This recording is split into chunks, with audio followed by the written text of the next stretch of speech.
The salt-tinged air over Sriharikota, it crackles with anticipation. A nation watches as the polar satellite launch vehicle ignites its engines. 4, 3, 2, 1, 0. S139 motor and both strap-ons ignite. Thundering skyward with a pillar of fire and smoke.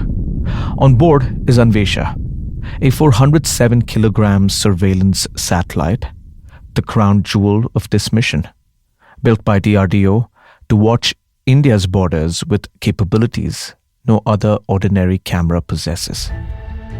For 16 minutes, the ascent is absolutely perfect.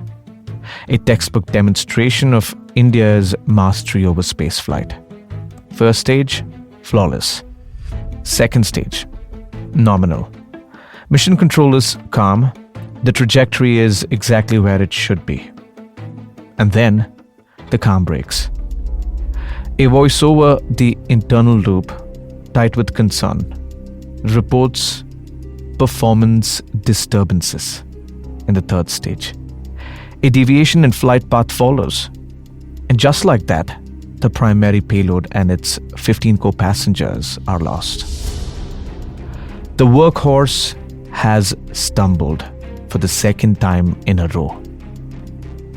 How could India's most reliable rocket, the vehicle that sent missions to the moon and Mars, fail again with the same fault? And what does this crisis mean for a nation with soaring ambitions at a time of immense geopolitical pressure? Today, let's unpack what's really at stake here. We're looking at unfolding reliability crisis in a legendary launch vehicle, the urgent geopolitical pressures driving India's desperate need for eyes in the sky, and the massive, high-stakes gamble the country is taking on privatizing its entire space industry. This is a story about ambition, failure, and the race to secure a nation's future from the ultimate high ground. You're listening to Nelson John 360. Nelson John 360.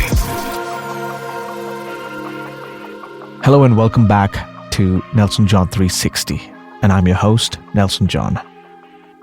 Alright, let me break down what happened today on the 12th of January 2026.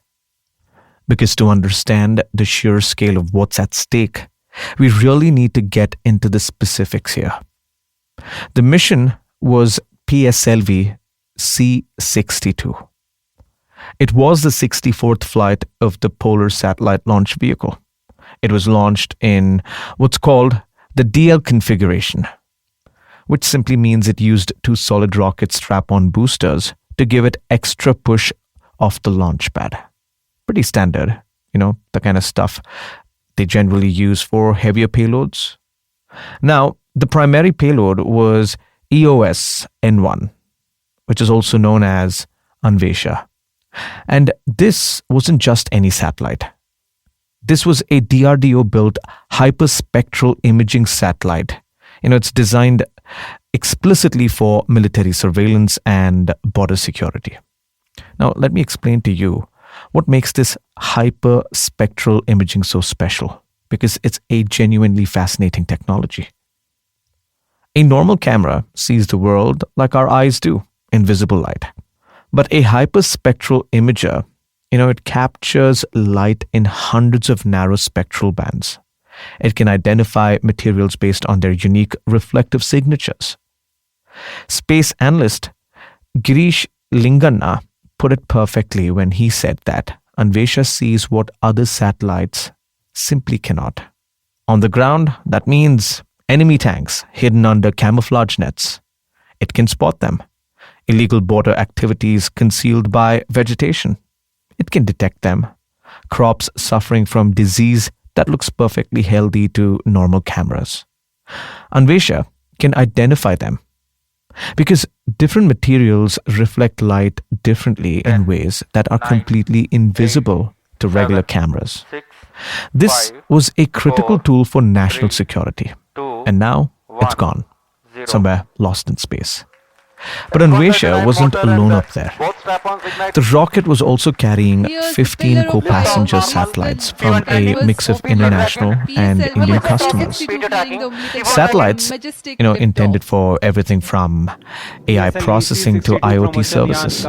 Companies from Brazil, Nepal, Spain, France, and even the United Kingdom, they all trusted ISRO with their payloads. That trust has now taken a serious hit. Stage performance normal. So, what actually went wrong during those final moments? According to ISRO's Ground chairman, station is tracking Dr. presently V. Narayanan, for 70 the seconds flight was after completely lift of the nominal until the very end of the third stage burn. That's the PS3, a solid rocket motor that burns about 7.6 tons of propellant. And here's the thing about solid rocket motors that you need to know. Once you light them, there is no off switch, no throttle control. It essentially is like a firework. It burns out until it's done. So when something goes wrong, it goes wrong fast. And there's very little you can do about it. Near the end of that burn, the rocket started experiencing what the engineers called roll rate disturbances. Basically, that means tumbling and spinning when it absolutely shouldn't have been. The flight path deviated. And that was it. Mission over. Now, if this was a one-time thing, we could reasonably call it an unfortunate incident.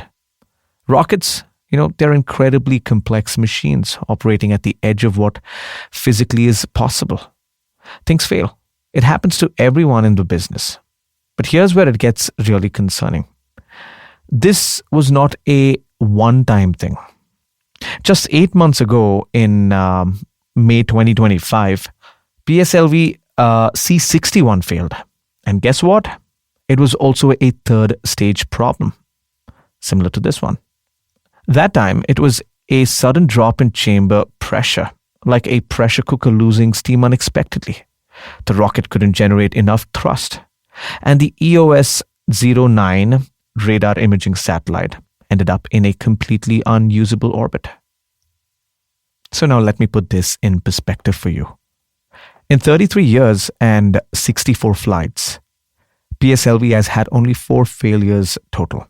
2 of those happened in the last 8 months, both in the third stage. Different symptoms, yes. One was a roll rate disturbance, and the other was a chamber pressure, but the same organ failing. You might call this a coincidence or not anymore. It looks like a pattern, and patterns demand answers. The consequences of this failure are hitting India from multiple directions simultaneously. And I think it's important we understand each of them. First, there's the immediate strategic loss. A critical national security asset designed to give India a technological edge in border surveillance is simply gone. You can't replace that overnight.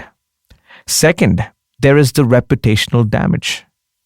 PSLV's global reputation as a dependable workhorse launcher, a reputation that's built over 3 decades of mostly successful missions, has been severely dented. International customers who were already impressed by India's cost effectiveness will now hesitate before signing their next contract. Third, there's the commercial and diplomatic setback. For New Space India Limited, which is ISRO's commercial arm, losing 15 customer payloads in one go erodes the trust that's absolutely essential for winning international contracts in an increasingly competitive market. But here's what you really need to understand. And this is where the story gets much, much bigger than a single failed launch. The loss of Anvesha wasn't just a technical setback. It was a blow to a much larger, much more urgent strategy taking shape in the corridors of India's defense establishment. To really grasp the weight of what just happened, let's just zoom out and understand the immense geopolitical pressure driving India's space program right now. Because the Anvesha mission wasn't routine at all. It was the sharp end of an ambitious national security strategy. That strategy has a name: It's called the Space-Based Surveillance 3 program. India has officially expedited a massive military satellite program with one stark and ambitious objective: deploy a constellation of 52 defense surveillance satellites by 2029. Let that number sink in for a moment. 52 surveillance satellites, nearly 27,000 crore rupees in investments. That's approximately $3.2 billion. And they want that full constellation operational in just 3 years. Why this urgency? Why this scale? The answer is one word: China. China has been rapidly expanding its military space infrastructure for years now. They have hundreds of military and dual-use satellites already in orbit. Their capabilities for surveillance, communication, and even anti-satellite warfare have grown enormously. India, it's racing to catch up, and frankly, it's been racing from behind. This Space-Based Surveillance 3 program is designed to establish continuous, real-time surveillance over sensitive border regions with both China and Pakistan, as well as the critical Indian Ocean region, IOR, where Chinese naval presence has been steadily increasing.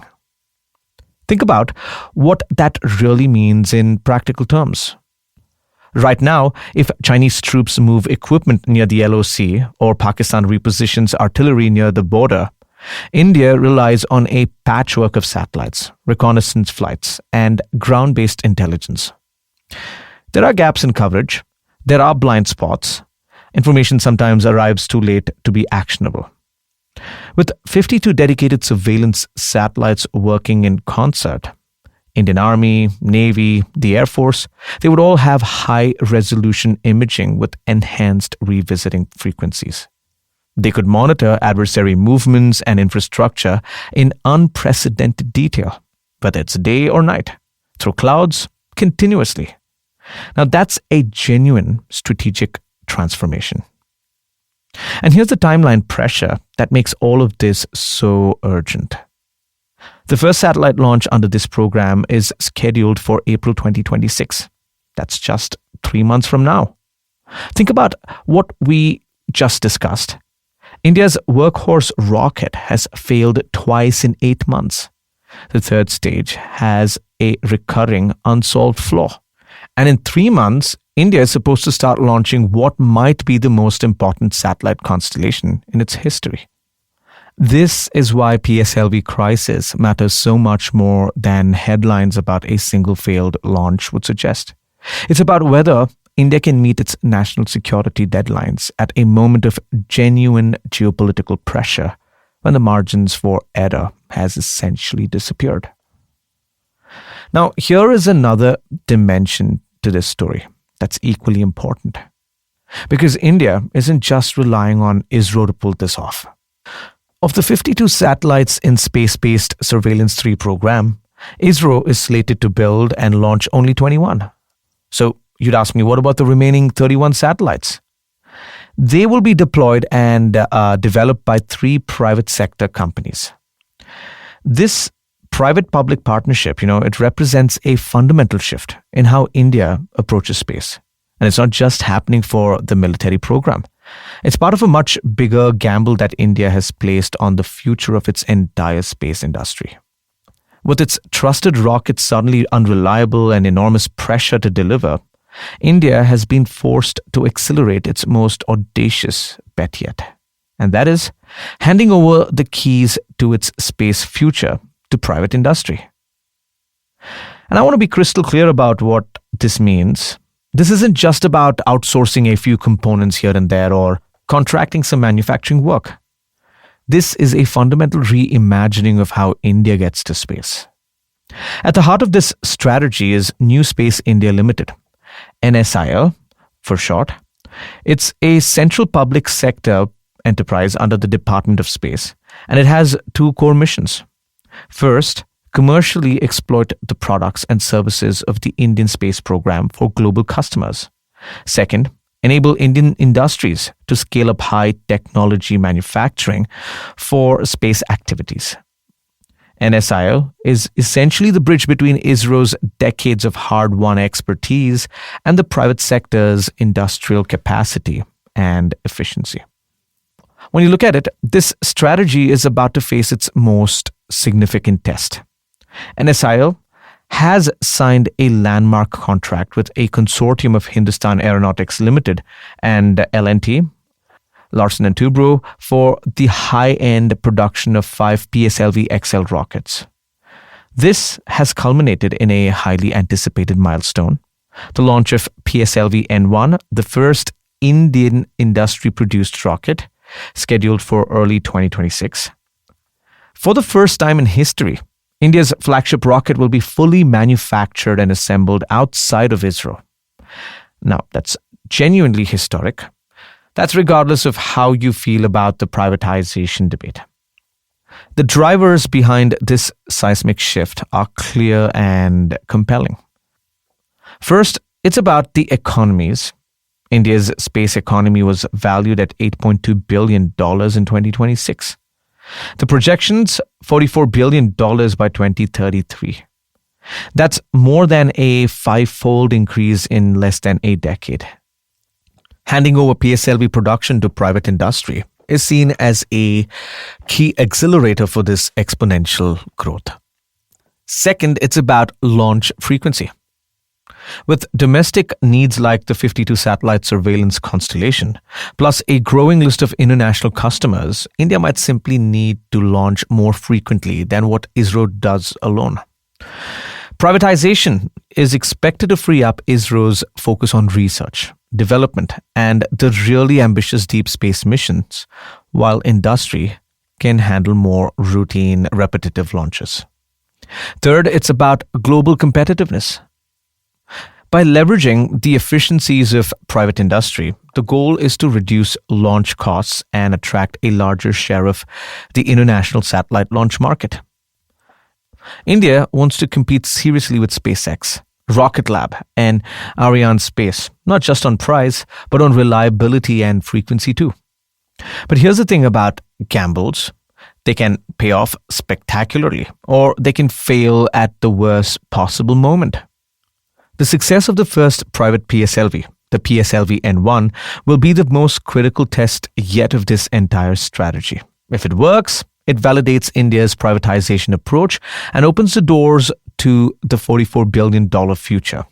If it doesn't, well, with ISRO's own PSLV having consecutive failures, India would face some very hard questions about its entire path to space.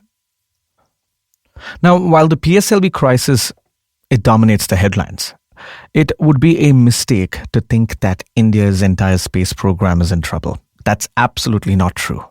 Because looking beyond this challenge reveals something genuinely remarkable. In July 2025, India crossed a major milestone with the successful launch of the NISAR satellite. NISAR, it stands for the NASA-ISRO Synthetic Aperture Radar Mission. This was a $1.5 billion joint venture. The satellite was lifted by a GSLV rocket, which has been performing well, by the way, and it cements India's role as a major partner in global space-based climate monitoring. So what does the NISAR satellite do? NISAR will map nearly all of Earth's land and ice surfaces every 12 days in an unprecedented detail, meaning it's going to revolutionize our understanding of climate change, natural disasters, and resource management. And then there is the Gaganyaan program, India's human spaceflight mission, and it's moving forward with a critical uncrewed test flight planned for later this year to validate systems before astronauts are sent to orbit. On the exploration front, scientists continue to analyze groundbreaking data from Chandrayaan-3. Remember when India became only the 4th nation to soft land on the moon and the first to reach the lunar South Pole? Looking ahead, India is collaborating with Japan's space agency, JAXA, on the joint Chandrayaan-5 LUPEX mission to explore water ice at the moon's South Pole. Perhaps most exciting is the new space revolution happening in India's private sector. Beyond the large-scale manufacturing contracts with HAL and L&T, a vibrant startup scene is emerging. Let's take, for example, Skyroot Aerospace. They're preparing for their first orbital flight with its Vikram 1 rocket in 2026. And we have Agnikul Technologies that's targeting further missions with its unique Agniban rocket. Now, this features something genuinely incredible: a single-piece 3D printed engine. What you need to know is that these aren't companies that are just copying what exists elsewhere. They are innovating in ways that could change the economies of spaceflight globally. And here's something that connects back to our PSLV story. Even as ISRO grapples with the recurring third stage failure, its innovation pipeline is already providing potential answers. The agency recently tested an upgraded third stage for its small satellite launch vehicle, built with a new carbon epoxy composite motor case. This innovation, not only reduces weight, but it also adds 90 kilograms of payload capacity, but also showcases the advanced materials and manufacturing techniques that could be critical to diagnosing and resolving the very issues plaguing the PSLV's third stage. So where does this all leave us? 2026, it stands as a truly decisive year for India's space program. Well, it's a moment defined by a stark and compelling tension. A crisis of confidence in the country's most dependable rocket is colliding with the absolute peak of its strategic needs and commercial ambitions. The stakes for national security, for economic growth, for global standing, they've never been higher. And the events of this year will answer a set of fundamental questions that will define India's trajectory as a space power for the next decade. Now the question is, can ISRO quickly and transparently diagnose and fix the recurring third stage issue in the PSLV? Can they restore faith in the legendary workhorse? Will the HAL and L&T consortium deliver a successful maiden launch of the private PSLV-N1? Will it validate the nation's high-stakes privatization strategy at the most critical moment? And how will the events of 2026, both the failures and the potential triumphs, impact the urgent timeline for the 52-satellite surveillance network and the ambitious national goal of building $44 billion space economy by 2033? The path forward will test the resilience of India's institutions and the synergy between the state and its burgeoning private sectors. Well, if you ask me, I strongly believe India can navigate this turbulence. We have the talent here. There is ambition here. The track record, despite today's setback, speaks for itself. Chandrayaan, Mangalyaan, the world's cheapest Mars mission, we've punched above our weight before. And we will continue to do it again. But greatness requires constant vigilance. It requires honesty about failures. It requires learning in public and adapting quickly. And right now, it requires some hard questions and even harder answers. The world's watching to see if India can secure its place as a true heavyweight in the final frontier. I want to hear from you. What do you think ISRO should do next? Should they ground the PSLV until the third stage is completely redesigned, or push forward with the privatization strategy? Drop your thoughts in the comments or leave me a message on Instagram. I'm available at NelsonJohn360. If this episode helped you understand what's happening with India's space program, please share it with someone who cares about India's future. And I'll catch you on the next one. Stay safe.